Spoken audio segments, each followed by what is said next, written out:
What's up, guys? I'm just heading out the door to get to work. So I got here a little bit early today to film. Oh my gosh. I wonder what's in there. Jeez. That looks like, if it's a tank, probably at 200, 240, something like that. Yeah, I still have no idea what I'm going to film for today, but I'll figure something out. Oh, we got them in. These are water box aquariums. They're fairly new, I believe. I've seen other videos on them, but we finally got them into the store. They look super clean. Oh my gosh. I don't even know what size this is, but it's glass with a custom black. It must be glass or plastic or something like that. Overflow box. Nick, were you working on one over there? In the back. I have to go check that out. Is it done? Yeah, is it done? Almost. 20 floors lined up. All right. So this is one of the ones that we're displaying. We're not gonna set it up as like an actual tank with water and everything. At least I don't think so. But it's just kind of a display of what the tanks look like. This is the tank with the overflow, and it goes down into the cabinet. It's all just super clean. Are these all made custom? Pretty much. I mean, most all their sumps are going to be the same, but overflows are going to come in down there. The back of the stand is notched out in a U. It's going to come through the first filter sock, up like a bubble trap, which then forces the water back down into another 7-inch filter sock there. It's got the lower weirs to drain out here, notches out for an emergency overflow. This will be refugium section, tinted glass in the center with a weir section to overflow. Refugium, or the protein skimmer in the back there. Throughable bubble trap. This is removable, so if you don't want to run that and you need an extra space for your skimmer. So it's, yeah, you get bigger space. I'm pretty sure that's like tinted tempered glass there in the center, which is nice. And then this here is actually a auto top-off reservoir, and I'm pretty sure they did a pre-drilled hole for the 1/4-inch size tubing that we run for most of the auto top-off. So that is going to be for, I think it's for a float valve, and that way you can actually run the float valve on there, so you don't have any manual entering or pouring of water into your cabinet. I was seeing it over on another one over there, and I was wondering what it was doing. The nice thing is, the sump and all your wet stuff is contained into one area, and then you're going to have a separate entire section, whether you want to use it for storage or a really nice Apex display or anywhere for your equipment controllers and stuff like that. It's going to be really nice to be able to run cords throughout the back or wherever, and it just leaves it vented in some area there. So it kind of separates the water and the wet stuff from your nice equipment.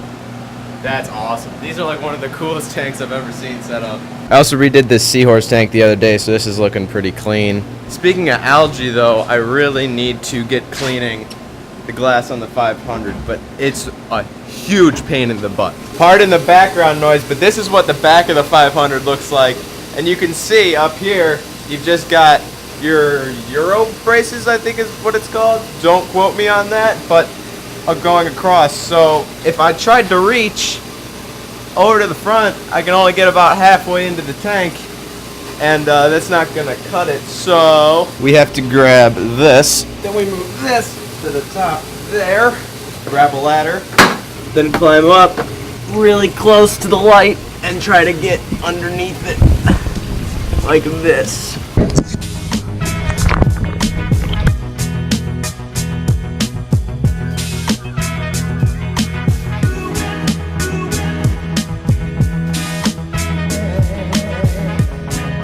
All set. It's amazing how just like scraping the glass, cleaning off all the algae at the water line completely cleans up the tank and makes it look so much better. But you know what, since there's not a whole lot going on today, let's do an update and maybe even the first showcase of this 500-gallon tank. This is a 500-gallon aquarium. It's 8 foot long by 2 feet tall by 4 feet deep. It's actually plumbed into this 240. So the entire system is around 750 gallons, give or take. The tank's been running here for about 8 months, ever since we got the new store, and it's doing fairly well at this point. Things got a little bit rocky when we first moved it over from the old store, like you could expect from a move, but everything's kind of settling down, and we've started to rebuild the coral population in the tank. The lighting is just T5s with a couple of different spectrums. We run it mainly blue, and they're a good, I don't know, 2 feet off of the water surface. You can see we've got a lot of water movement in the tank. That is due to these Jabo water pumps. I don't know the actual like numbers, whatever they call them. It might be on here. RW20, if that makes any sense. I don't know. And we also used to have a Vortec over here, but right now we just have a Vortec right over on that side. The sump is one that the owner Joel built himself. It's really simple. You just got 2 filter socks on this side, 2 filter socks on that side. It flows down through the baffles, auto top off. We got our dosing reservoir, and it's all running on an Apex system, as you can see here, and then a really big skimmer over there. We also recently added a GFO reactor, and it's all plumbed outside of the sump for simplicity and access. That's the return pump, pumps it up and returns it on both sides of the tank. There's also a separate line that runs down through this wall and into the 240, which is on the other side. So now you've got a basic idea of how the system runs with all the hardware and everything. Let's take a look at the livestock, starting with the coral. There are a few things that we've had in there because they've encrusted over it, and they have survived different tank swings and everything that was thrown at this tank system ever since we moved it in. But that's one of them right there. That's a 24 karat gold Leptoceras. You can see it's a little bit faded, but it's coming back nicely.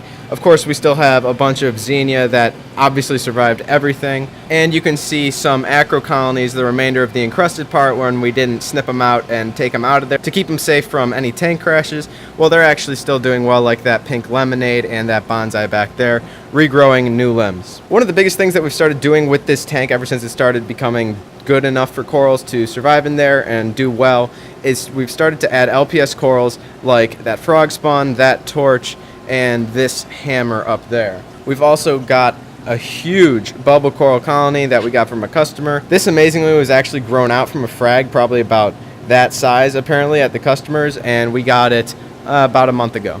Another huge eye catcher for this tank is these mushrooms right here. These are the Striped Marine Bouncing Soul Yuma mushrooms. I did a video on this a while ago. You can check that out if you want in the card up there. And we have some other unknown just yellow bounces back there. They might have a name, I just don't know it. You can see some nuclear green Palithoas and that really cool gold red mushroom colony that we have there. Some bonsais and a Jason Fox blue sponge that I used to know the name of. I'm not sure of it right now. And just some Duncan colonies that are recovering from the swings that we had a little while ago. Now the coral stocking in this tank may not be super exciting at this point, but one of the best parts of this tank is the fish stocking. It's actually really impressive. We've got a number of tangs in the main display as well as the 240, including an Achilles tang, a Flamini tang, and a gem tang. We actually have 2 gem tangs. We have a smaller one in the 240 and we have a big one in this 500. It would take me a long time to name all of the fish species that we have in this tank, so I think it's best just to show you.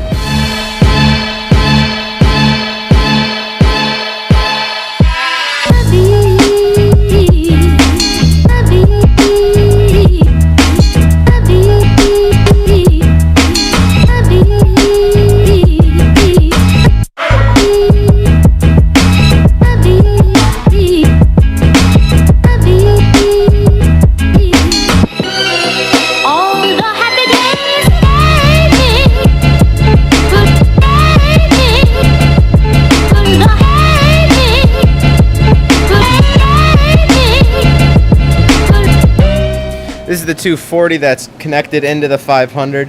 Right now we don't have much in it. We used to have frag racks and everything, but we're going to be redoing it. Not sure, we're still debating what we're going to do. We were thinking maybe an angelfish tank, or we could take the tank out altogether and add a little bit more fish system. Not sure, but we'll keep you updated on what we're going to do with that. So that concludes the first tank tour of Triton Marine, and possibly others in the future. I might make this like an entire series. Who knows? Leave in the comments if you think it's a good idea. But yeah, this 500 has been through some rough times, but it's finally getting back up, and I'm excited to make some follow-up videos when we start growing this coral population in here and just keep updating you. The next tank showcase will definitely be this seahorse tank.